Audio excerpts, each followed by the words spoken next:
My name is Lisa Rossetti. I'm from the Brampton Entrepreneur Center. My colleague Ashley Naraine-Crevier is with me. We're both business advisors at the center, and today we would like to talk to you rather about how to start a business. So just to give you a bit of information about the Entrepreneur Center, we actually have loads of information. So we're your one-stop shop for information. We have great resource materials. We offer a wide variety of seminars and workshops. We have a consultation program where we meet with our clients twice. We also have a business plan review program where we will review your plan twice. And we organize a number of different special events throughout the year. So a little bit of background information. Did you know that small and medium-sized businesses are truly the engine of our economy? 50% of businesses in Peel are owner-operator businesses, so they have no employees. And 95% businesses in Peel are micro businesses. They have 19 employees or less. And 80%, small businesses represent 80% of businesses in the province of Ontario. So that's quite a big population, basically. So some of the characteristics of entrepreneurs, let's look at them. You're risk takers, you're creative and adventurous, you're goal-oriented and hardworking and persistent, you're committed, positive and confident, and you have a strong need to achieve, and you're willing to take the initiative. So you're certainly not afraid of a challenge. Now, next you have to consider what business is right for you and is it the right time. So do you have a special interest or desire? Do you have a skill or education? Do you have experience in an area that you want to expand? Does it suit your lifestyle? If you're a young family with small children, it might not be the right time, just because entrepreneurship takes a lot of hours and a lot of dedication. And then you have to decide if you're going to purchase a startup or a franchise or buy an existing business.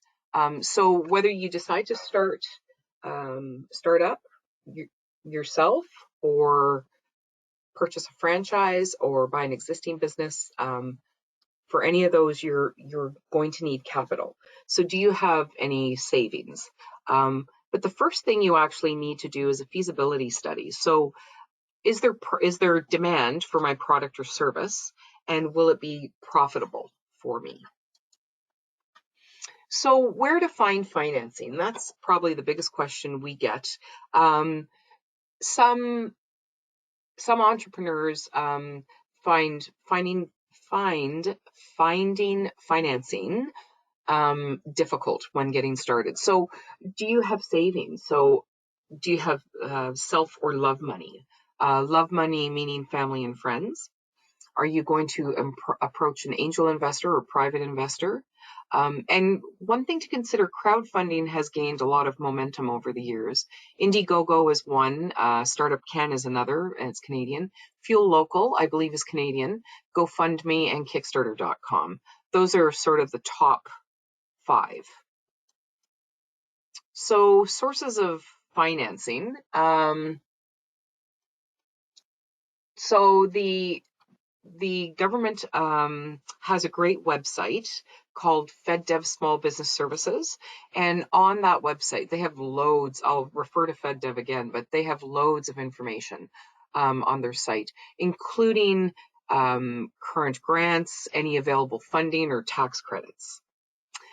So their website is there, and I encourage you to visit.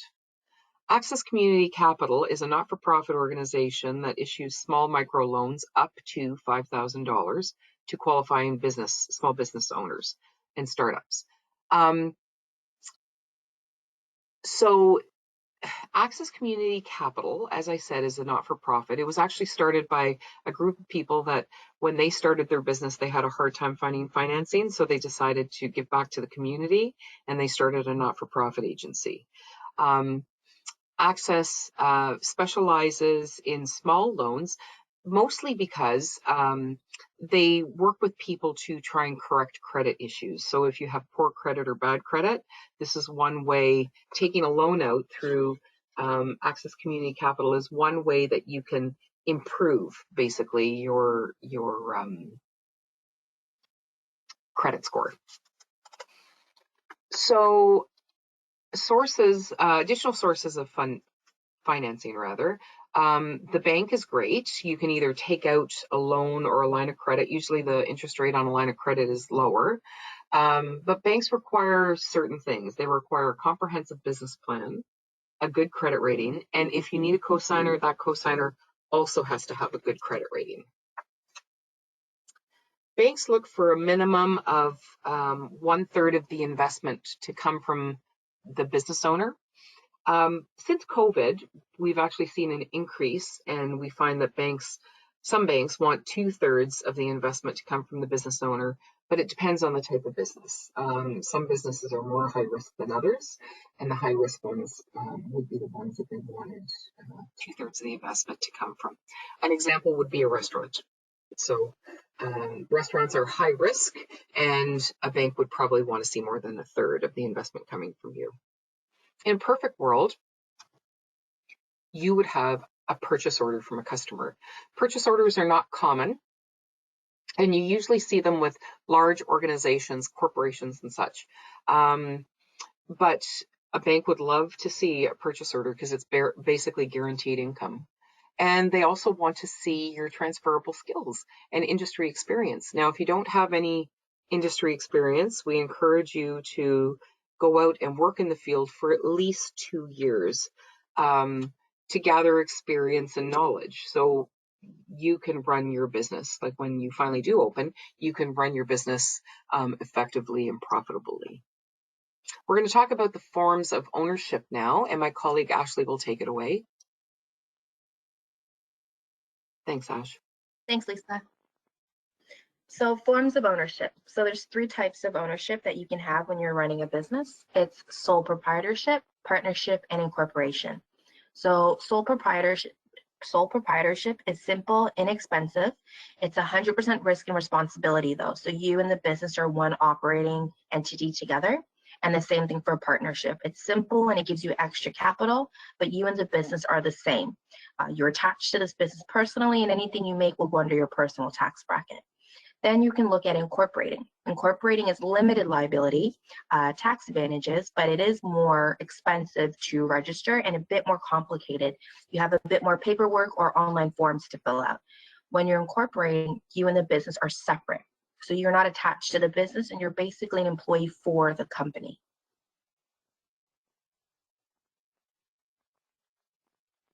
So now we're going to look at how to register. Sole proprietorship and partnership can be done through Service Ontario. It's $60 to register, and every 5 years you have to renew this business license. It's $8 per name search to do a name search for sole proprietorship or partnership, and you can do it online if you have a credit card.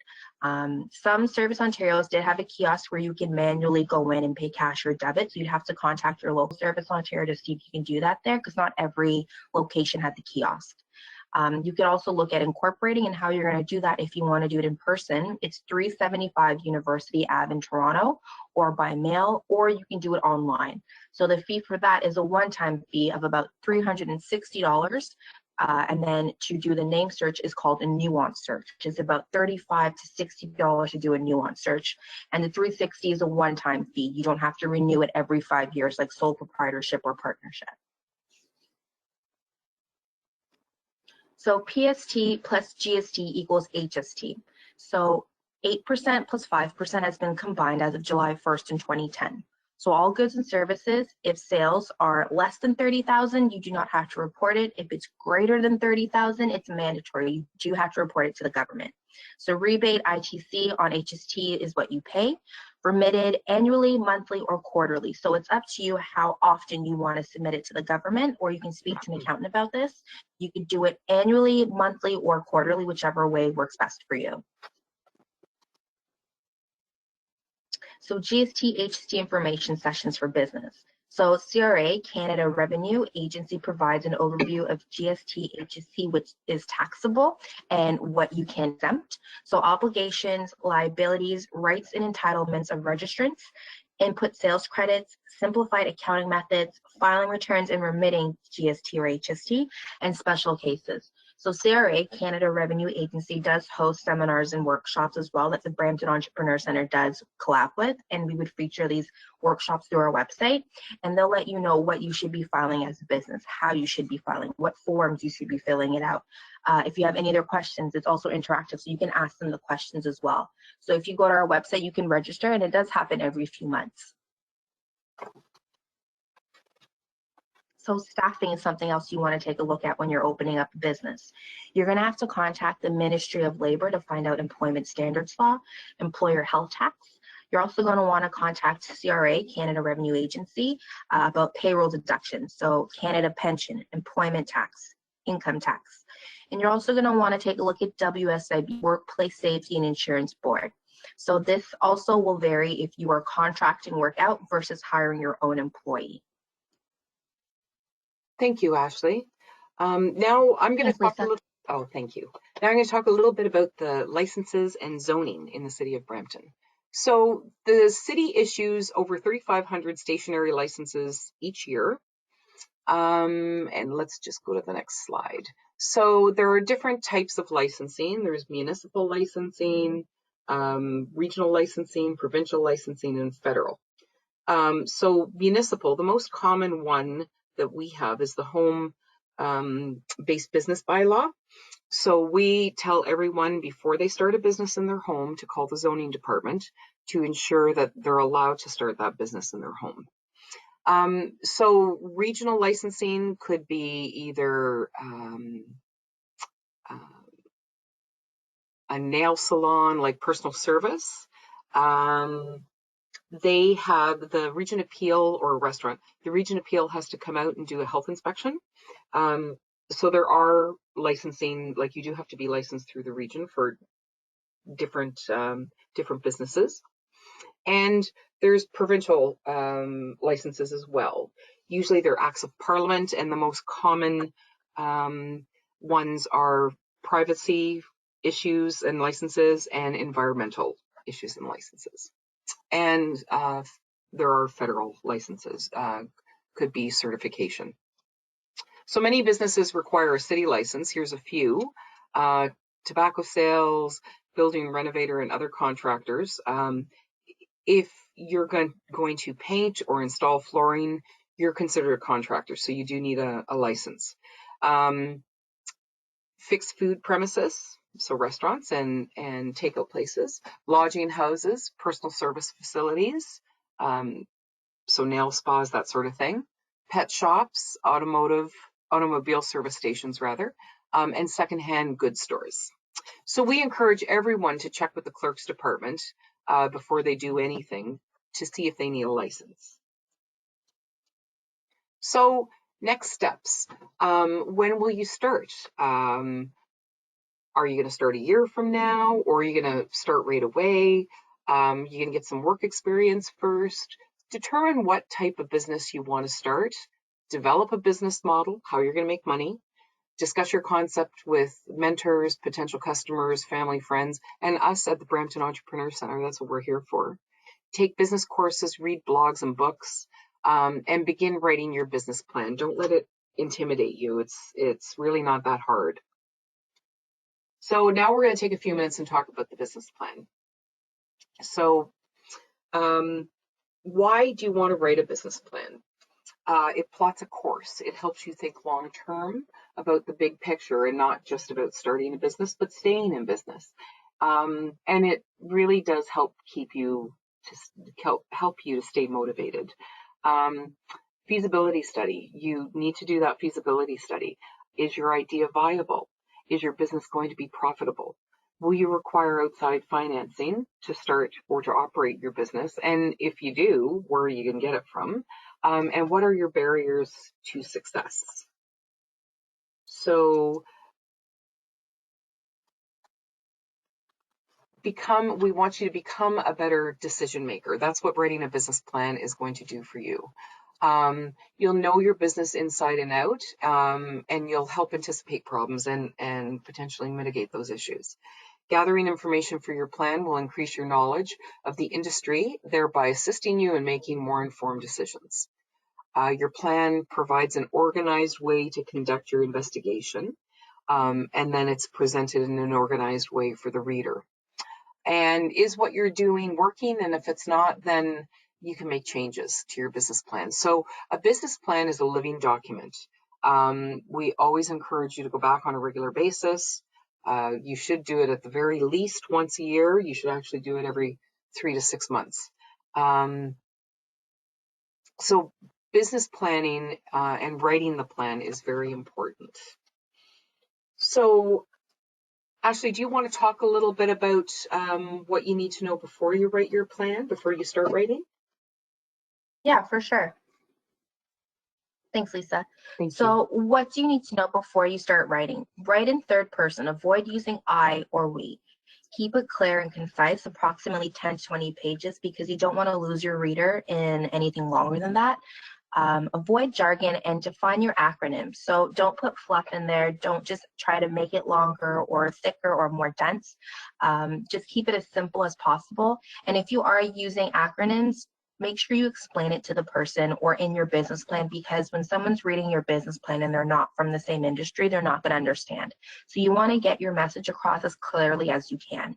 So provide as much evidence and proof as possible. So if you're using statistics, any charts, any data you've collected while doing your research for doing your business plan, put it in your business plan so they can use that as a reference. So get started. You're going to view sample business plans to see and model what yours is going to look at. Define objectives and potential readers.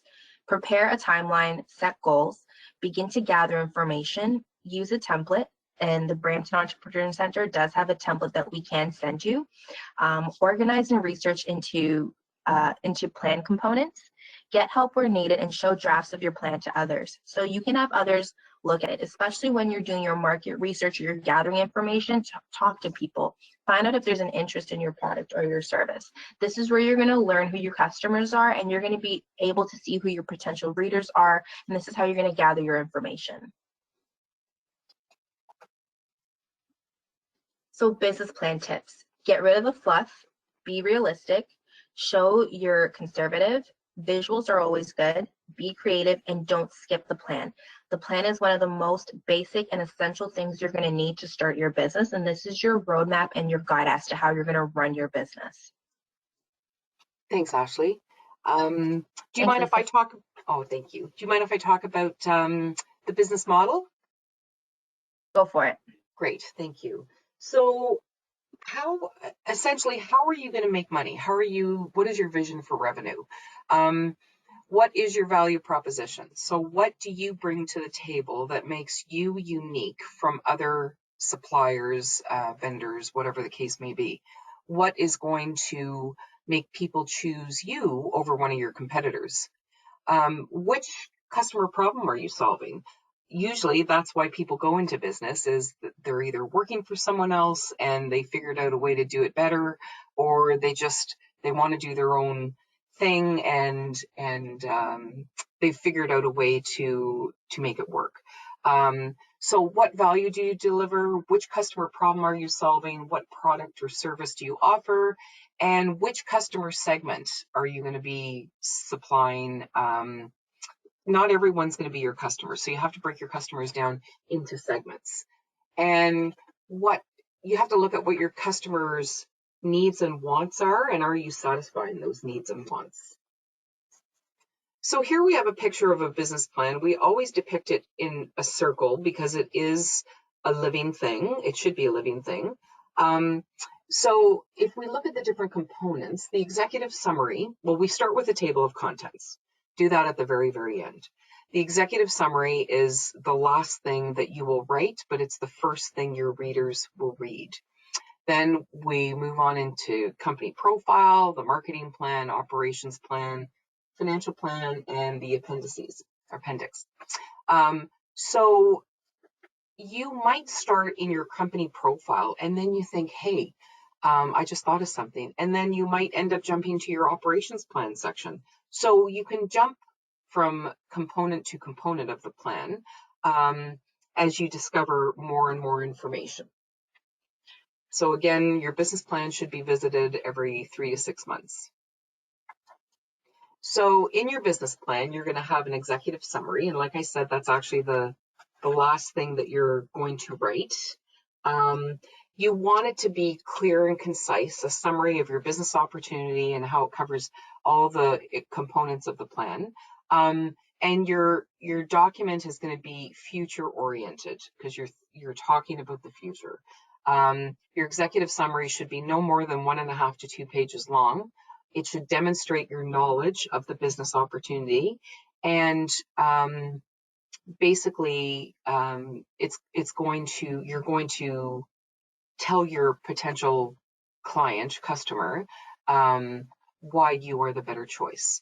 So let's look at some of the components of the plan. So after the executive summary, next comes the company profile, and it's a snapshot of your business and who's involved in it. So what you're going to do is you're going to describe what you're offering, the strengths of your product or service. Your business overview again, you're going to talk about your products, services offered. Your company history, how did you come up with the idea? Vision and mission statements are not mandatory, but they're really helpful, like for you as well. Vision is the end result, and mission describes the purpose of your business. Management, so outline key personnel in the company profile section and relevant experience. So you're going to talk about you and your experience, and if you have staff or if you have partners, you're going to describe them basically. You're also going to talk about your legal structure, whether you're sole proprietor, partnership, or incorporated. Location, where you'll be located. Your goals and objectives, and they should be SMART. I think by nature we're all procrastinators. So SMART goals are specific, measurable, attainable, realistic, and timely. So set goals for yourself. It's actually very, very important. So we're going to talk a little bit about the marketing plan. So in your marketing plan, you should have industry trends. How does the industry work and who are your competitors? You're going to talk about your product or service, your target market, who are your customers going to be, and you want a well-refined target market. Like I said, not everyone's going to be your customer. You should do a competitive analysis, so a SWOT analysis, and SWOT stands for strengths, weaknesses, opportunities, and threats, and there are hundreds of them available online, but you should do a competitive analysis. You should do one for yourself and then one for your competitor. One for yourself is going to probably, there's a good likelihood that you're going to be able to explore sort of a wider span. So whether that's competing against 2 or 3 companies or looking at the fact that you're the only one that offers delivery service, that sort of thing. And you're going to talk about your marketing strategy, primary, secondary markets, and supporting activities. So what is your primary market strategy? How are you going to reach out to customers? And secondary, same thing. How are you going to support your customers? So in the operational plan, you're going to talk about your location, physical location, describe it, and the rationale for your choice. You're also going to talk about your hours of operation, initial capital expenditures, so opening inventory or equipment that you need to purchase. And you're also going to talk about your any legal issues, such as licensing, regulatory issues, zoning bylaws, that sort of thing.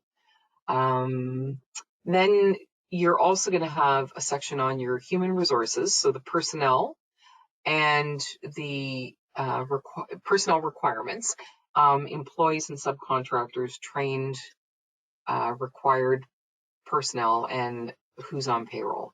So you're also going to look at your process and production. How will you fulfill your orders? how many orders can you fill each day, each month? And you're going to look at you're going to do a supplier analysis and look at alternate suppliers. That you need to have more than one supplier, because if something goes wrong with the one supplier, what are you going to do? And do you need point of sale equipment? Ask yourself, as you write your plan, you're going to ask yourself all these little questions, and you're going to be able to populate your plan. And do a risk assessment. So discuss potential risks in starting your business. And do you have a plan to mitigate those risks or minimize those risks? And a simple example would be the supplier. Have at least 2, preferably 3 suppliers lined up, or have the one lined up and make sure you can get exactly what you need from the other suppliers should something go wrong with the first supplier. And next, we're going to talk about the financial plan. So you're going to look at startup costs. You need a breakdown of what it's going to cost you to start. And the Entrepreneur Center has a business plan guideline with a simple set of financials at the back, the last page of the guideline. And that's, by the way, that's available on our site under resources. So you need a simple breakdown of associated costs. You're going to need a cash flow statement. Is your financial statement telling you how much cash you have, or it is a financial statement rather, telling how much cash you have on hand for a specific period of time? And an income statement. That's your financial statement that shows how profitable your business was over a given reported period of time. It shows your revenue minus your expenses and losses, and a balance sheet.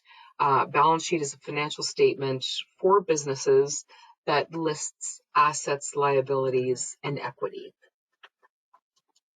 Ashley, would you like to talk a little bit about the appendix and finish us off? Yeah, sure. Thank you. No problem. So the appendix, supporting documents used to enhance your business proposals. So photographs of product, equipment, facilities, marketing materials, research or studies, operation schedules, organization charts, or job descriptions, or resumes. So these are all things that you need to include in the appendix because it'll build your case and make your business plan more efficient. Perfect. So EDO can help. Seminars and workshops, which will be posted on our website. They're updated daily and weekly. And like Lisa mentioned before, we're in a greater network with the One Network, and we're also supported from the province. So if other centers are providing seminars or workshops, we also promote that on our website. We also have online resources, secondary market research, site selection reports, and business plan reviews. And like Lisa mentioned before, we do it twice. So once you complete the business plan, we can review it twice with you, the first draft and the final draft. That's it. Ashley, thank you. Thank you, Lisa. So thank you all for attending. I hope you found it beneficial. If you have any questions, please email us at bec@brampton.ca. Thank you all. Bye. Bye now.